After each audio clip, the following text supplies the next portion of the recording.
कर रहा हूँ।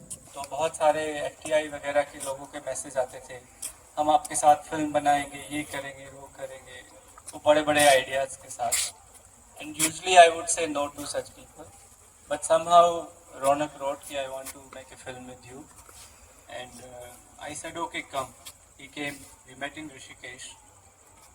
He was very fat, uh, and तो पहले दिन हम चले राजा जी नेशनल पार्क से, तो उसकी काफ़ी हालत ख़राब हो गई थी, तो शाम तक चल भी नहीं पा रहा था। उसका उसे पिछवाड़ा सूज के मिल गया था, लाइक ऐसा हालत था। ऊपर से कुछ वाइल्ड एलिफेंट दिख गए, और 6 वाइल्ड एलिफेंट देखे हमने। तो यूजली क्या होता है कि मुझसे लोग मिलते हैं, वो एक दो दिन के लिए आते हैं, बोलते हैं फिर वो it was a very beautiful very inspiring journey, but then they never come back again. क्योंकि उनके जो सारे रोमांटिक आइडियाज़ होते हैं जर्नी के बारे में, ट्रैवल के बारे में, वॉकिंग के बारे में, 2-3 दिन में ख़त्म हो जाते हैं। And then they realise walking is simply most of the time you are hungry, you are drinking all kind of water, you don't know where you are going to sleep, and 90% of the time you are alone just looking at the water. The river which seems like a mother seems like an enemy in the beginning. Uh, तो फिर लोग नहीं आते हैं, but somehow Raunak again came back. और बीच में भी we kept on meeting, and whenever we'll meet we'll talk certain things about life. तो रौनक में मुझे एक चीज़ जो हमेशा अच्छी लगी है वो उसकी ऑनेस्टी है। वो अपने आप को लेके बहुत ऑनेस्ट रहा है, उसने बहुत जगह से इंस्पिरेशन लिया है, लेकिन ये चीज़ है कि उसने किसी को कॉपी करने का कोशिश नहीं किया।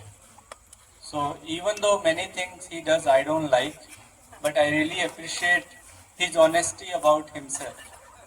And another thing I really appreciate about him, there is one thing where he gives his all, which is his film making, video making.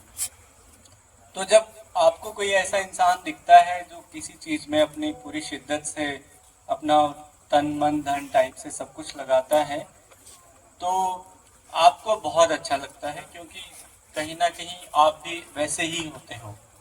कहीं ना कहीं हम हमारे अंदर दिल में एक चीज़ ऐसी होनी चाहिए जिसमें हम अपना सब कुछ झोंक दें। तो रौनक में मैंने ऐसे हमेशा ऐसा देखा है। बीच बीच में फेजेस सबके आते हैं, उसके भी आए हैं, but he hasn't given up on his dream. That dream has changed. I would say it has evolved over the period of the time. So second time again he came when his 100 days of training was going on. So second time he came, he walked for 3 days and he walked 70 kilometers. So that boy who was very fat, who was not able to walk 20 kilometers, the boy who was very scared, this time on the third day after walking almost 60 kilometers, he was running and dancing in very wild forest along a very wild Kaveri. So जब transformation की बात करते हैं, so that is the transformation I have seen in him, and वो मुझे he gives me some credit but I have no credit, like he has done it on his own, क्योंकि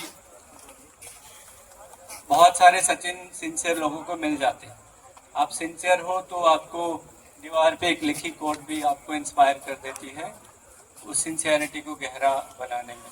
सो Raunak really deserve what he is having right now, and it is just a beginning, and I am very happy for you. So really congratulations.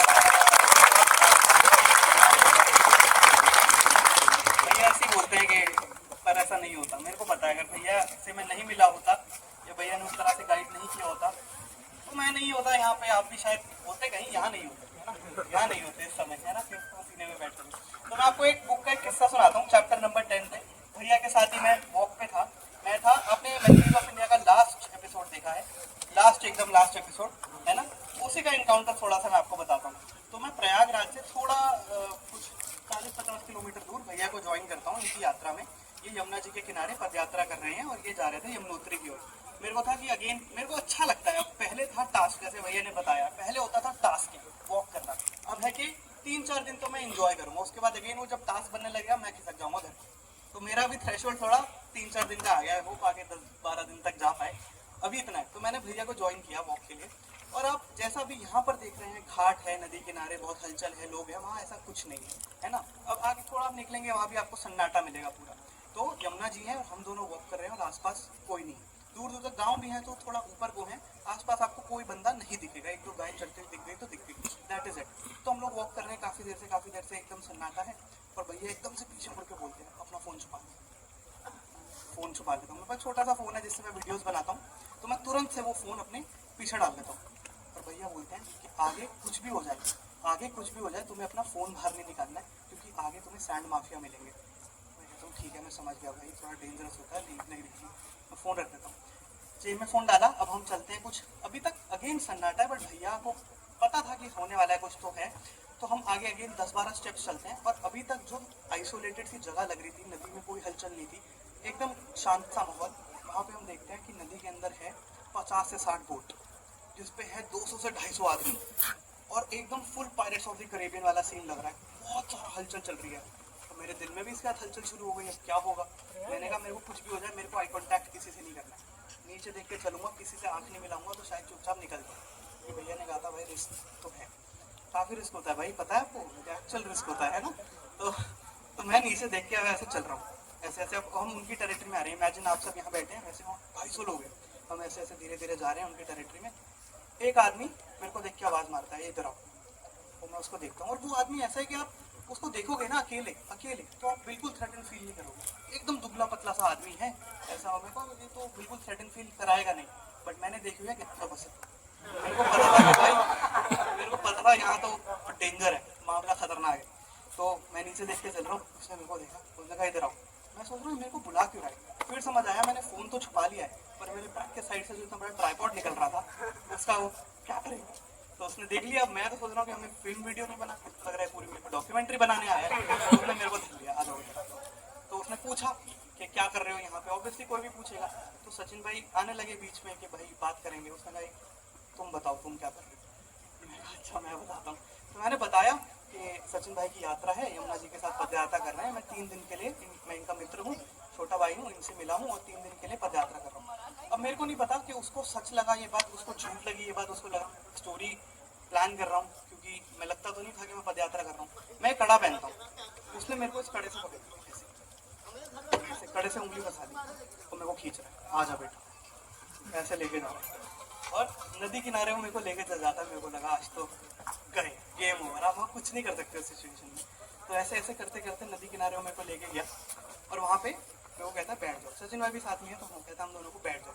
वहाँ हम बैठते हैं तो वहाँ पर नीचे दरी बिछाए एक मोटा आदमी, मोटे पेट वाला आदमी, मेरे से भी मोटा, बैठा होता है, बड़ी मूछों वाला, एक साइड समोसे एक साइड जलेबी, हमें बिठाते हैं और कहते हैं लीजिए पहले तो समोसे खाएं। तो हमें वो समोसे खिलाते हैं। वो बोलते हैं कि आप पद यात्रा कर रहे हो, यहाँ पर आसपास दूर तो कोई नहीं है, खाने वाने का कैसे करते हैं। हम बोलते हैं बस हो जाता है। फिर उतना ही नहीं, वो हमें वहाँ का खाना तो देते ही हैं, आगे रास्ते के लिए भी कुछ समोसे जलेबी बांध के दे देते हैं कि आपका रास्ते में भी हो जाएगा।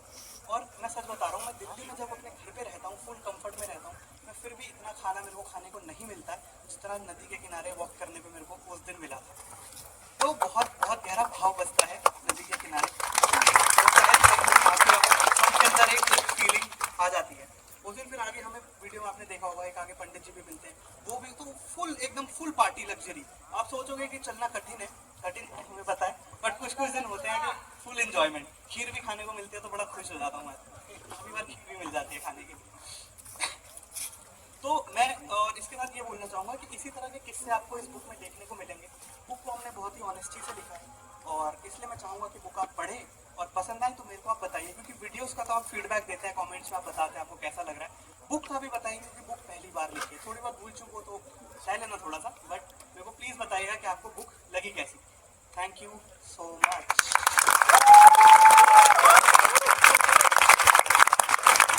Q&A करें, Q&A। आपके कुछ सवाल हो तो आप वो